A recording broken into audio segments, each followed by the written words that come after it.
Jalan kaki umat muslim.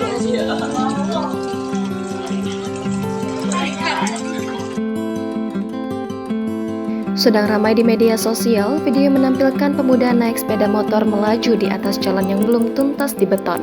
Motor yang dinaiki pemuda itu terlihat menancap di jalan beton yang belum kering betul.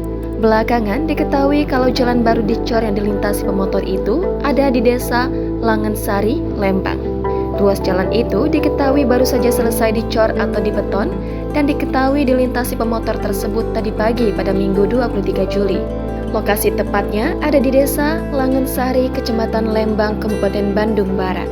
Kejadian itu viral di sosial media karena ruas jalan yang masih basah itu kembali rusak akibat ulah dua pemuda yang berboncengan tersebut.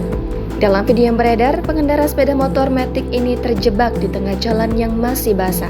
Kemudian mereka berusaha untuk mengangkat sepeda motornya dari coran jalan tersebut dan terdengar suara seorang warga yang memarahi pemuda itu karena geram dengan perbuatannya yang telah merusak jalan yang baru diperbaiki.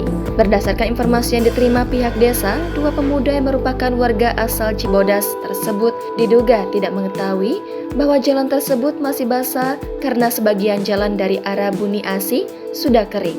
Asep mengatakan setelah kejadian tersebut mereka langsung kembali merapikan jalan yang sudah digilas dengan dibantu warga dan aparat kewilayahan karena jalan yang rusak cukup panjang.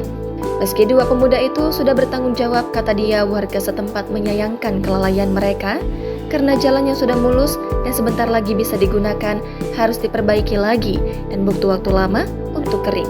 Ia mengatakan ruas jalan tersebut diperbaiki oleh Dinas Pekerjaan Umum dan Penataan Ruang (KBB). Saat ini proses perbaikan sudah hampir selesai sehingga dalam waktu dekat ini bisa dilintasi pengendara. Kerja bakti,